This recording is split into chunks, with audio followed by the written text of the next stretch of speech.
BJP की सरकार बनेगी इतना हमको मालूम है। अच्छा, इनके सबके राशि में राजयोग है नहीं। तो आपने देख लिया राजयोग? देख लिया। हाँ। मेरे कने जो चुन के आए हुए हैं 2014 से लेकर अभी तक के, अभी जो लोकसभा का चुनाव हुआ ये सब के कुंडले हैं मेरे कने। विधानसभा में बीजेपी। अच्छा, बिल्कुल। और मुख्यमंत्री किसके लग रहा है आपको? बीजेपी का। हाँ। हाँ, नाम कैलाश महाराज है। तो ये बताइए, महाराष्ट्र में चुनाव है, हाँ। क्या माहौल लग रहा है यहाँ? बीजेपी का, भाजपा। हाँ। बिल्कुल, देश पे वही राज करेगा, राम राज। अरे भाई साहब, उद्धव ठाकरे नहीं, वो भजे निकालने के पहले तेल पीने वाले नहीं चलेंगे। अच्छा, नहीं, देश में काम करने वाला कार्यकर्ता चाहिए। उद्धव ठाकरे कह रहे हैं बेड़ा गर्क कर दिया बीजेपी ने। गलत बात है ये। जो गौर गरीबों की समस्या को समझ सके वो है देश के प्रधानमंत्री माननीय नरेंद्र मोदी जी। वो है तो सब कुछ है। और संजय राउत, वो माफ करना बाबूजी, उनके बारे में कुछ नहीं बोलेंगे? और उद्धव साहब ठाकरे? कुछ नहीं। बाला साहब ठाकरे थे तो शिवसेना की शान थी। बाला साहब ठाकरे चले गए, शिवसेना की शान चले गई। अच्छा, देश की शान अभी नरेंद्र मोदी है। अब ये बताइए, जब बाला साहब ठाकरे थे हाँ। तब की शिवसेना और आज जो उद्धव ठाकरे कांग्रेस के साथ मिल गए, कैसा लगता आपको? बाला साहब ठाकरे कभी मिले कैसे ना इसके साथ में, कांग्रेस के साथ? फिर बाला साहब ठाकरे एक शिवसेना की शान थी। आप तब शिवसेना में मानते थे, शिवसैनिक थे आप? आज भी हूँ। हाँ। मैं महाराज आदमी हूँ और मेरे से झूठी बात होती नहीं और धोखाधड़ी वाली बात होती नहीं। जो बात होती है वो सत्य होती है। मतलब आप भी शिवसैनिक हैं? कौन? आप? और कट्टर जय श्री राम वाला हूँ। अच्छा, तो क्या अपील करेंगे महाराष्ट्र के लोगों को? 20 नवंबर को वोटिंग है। 20 नवंबर को दन के साथ में बीजेपी आने वाली है। हाँ। चाहे कोई कितनी भी ताकत लगा दे। तो महाविकास आघाड़ी का क्या होगा? बीजेपी की सरकार बनेगी इतना हमको मालूम है। अच्छा, इनके सबके राशि में राजयोग है नहीं। जिस मतलब आपने देख लिया राजयोग? देख लिया। हाँ। मेरे कने जो चुन के आए हुए हैं 2014 से लेकर अभी तक के, अभी जो लोकसभा का चुनाव हुआ ये सब के कुंडले हैं मेरे कने। अच्छा, तो बताइए, कुंडली में हमारे अकोला के विधायक थे माननीय गोवर्धन जी शर्मा। वो 1 नंबर कार्यकर्ता थे और 1 नंबर आमदार थे। अब ये बताओ, आपने सबकी कुंडली खंगाल रखी होगी। राजयोग किसी के राशि में होता है बाबूजी। हाँ, तो इस बार किसके कुंडली में है? कहाँ पर? यहाँ विधानसभा में? विधानसभा में बीजेपी। अच्छा, बिल्कुल। और मुख्यमंत्री किसके लग रहा है आपको? बीजेपी का। हाँ। हाँ। फडणवीस साहब?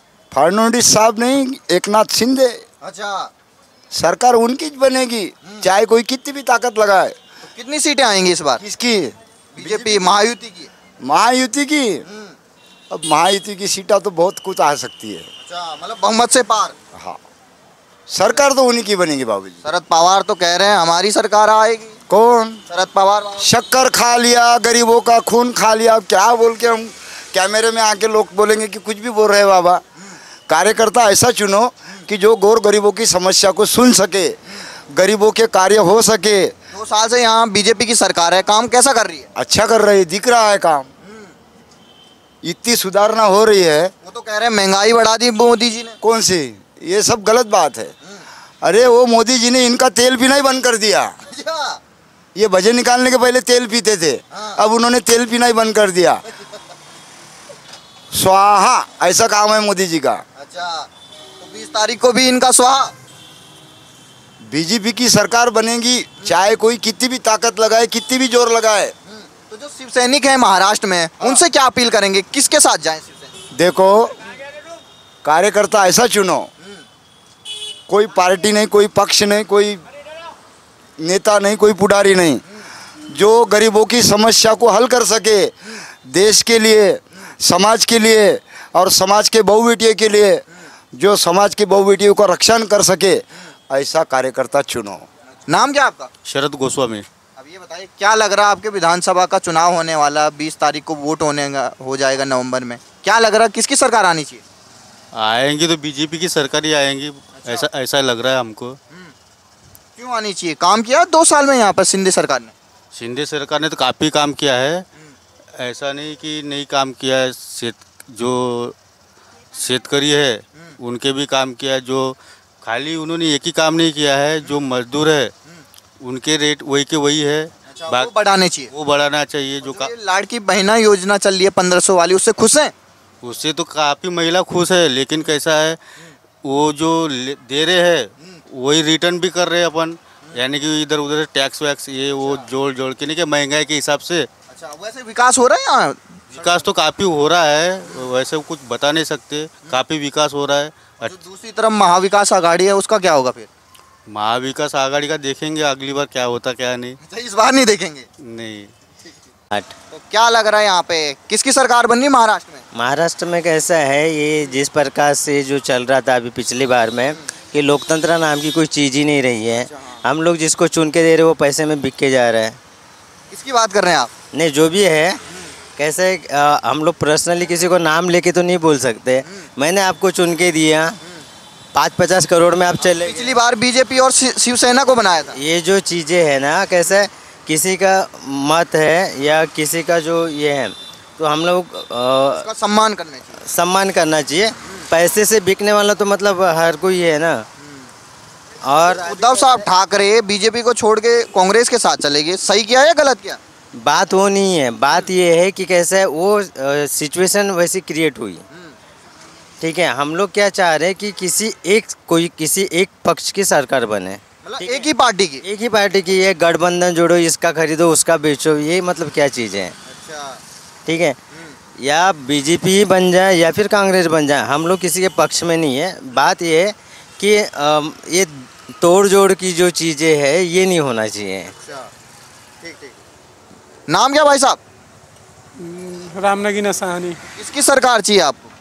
सर मैं तो यहाँ का वोटर ही नहीं हूँ। अच्छा, वोटर ही नहीं है? नहीं। कुछ तो बोलो। पद्माकर बुरनुरे। तो क्या लग रहा महाराष्ट्र का माहौल? 20 तारीख नवंबर को यहाँ पे वोट होगा। महाविकास आघाड़ी। अच्छा, हाँ, मतलब उद्धव ठाकरे जो कांग्रेस लग गया है कोरोना की, इसमें क्या करेगा, तो भी बहुत अच्छा। ठाकरे थे वो तो कहते थे कि हम कांग्रेस के साथ जाएंगे नहीं, पार्टी समाप्त कर दूंगा अगर ऐसा मौका आएगा। देखिए, ये जो पॉलिटिक्स वाले होते हैं, राजकारणी लोग, वो कोई किसी के बाप के नहीं होते हैं, ना आपके होते हैं ना हमारे होते हैं। उनका तो ये है मकसद है खाली लोगों के साथ ये करो और जैसा मिला हो। जब बाला साहब ठाकरे थे उनको सारे लोग मानते थे, पूरे महाराष्ट्र में उनका बोलबाला था। अब ये बताइए, एक तरफ हैं एक नाथ शिंदे जी हैं, ये जो अभी जो सरकार है उन्होंने जो घोषणा की है, लेकिन घोषणा करने के बाद भी उन्होंने जैसा लाडली बहन बोलो या और अन्य योजना जो शुरू किया है, तो एक साइड में योजना शुरू कर दिया तो उधर तो अनाज के पूरे दाम बढ़ा दिए हैं। आज तेल का डब्बा जो 1500 में मिलता था वो आज डी मार्ट में जाके देखेंगे तो 2200-2400 में मिल रहा है। दाल का रेट बढ़ गया है, मिर्ची का तेल रेट बढ़ गया है, हर चीज़ का रेट बढ़ रहा है, महंगाई हो गई, महंगाई बढ़ रहा है, बेरोजगारी। तो विकास हो रहा है आपके महाराष्ट्र में? अभी विकास तो है ही है। महाराष्ट्र की बात करेंगे हम तो खाली नागपुर की बात करेंगे। यहाँ हुआ कोई विकास? रोड दिख रहा है, बाकी बेरोजगारी तो वही है, चरम सीमा पे है। ये मतलब जैसे जैसे चुनाव नज़दीक आता है इनकी स्कीमें चालू हो जाती हैं। कोई लाडली बहन योजना, कोई होमगार्ड का पेमेंट बढ़ा दिए। तो जैसे आपने देखा होगा कर्नाटक, तेलंगाना जहाँ कांग्रेस की सरकार भी है, वहाँ जो वादे किए थे वो अब तक नहीं मिल रहे हैं उनको। महिलाओं को उन्होंने कहा था हम 2000 देंगे, मिला ही नहीं, आज 2 साल हो गए। एक ही बात किया कि हम किसी के पक्ष में नहीं है, कैसा है, पर किसी को लुभावनी योजना भी देना हमारे पक्ष में नहीं है। आप 1500 दे रहे, 2000 दे रहे, वो क्या ज़िंदगी भर चल रहा है क्या किसी चीज़ें? और फिर ये गवर्नमेंट जो फंड लेके आ रही है, ये जो ये कर रही है, तो इनको इतना अधिकार किसने दिया है? ये तो पब्लिक फंड है ना, जो आप यूटिलाइज कर रहे हो वो प्रॉपर काम में करो ना। आप विकास के काम चुनाव देख के आप लालच दे रहे लोगों को। अब कम से कम जो महिला वोटर्स है वो तो उनके प्रति अट्रैक्ट हो गए कि नहीं, मैंने कि बीजेपी की सरकार नहीं आई तो हमारी स्कीम बंद हो जाएगी। ये मतलब कैसा है कि ये चुनाव में जैसे पहले 500-500 रुपये देते थे, अभी आपको खरीदा गया 1500-1500 रुपये में। धन्यवाद। ठीक है।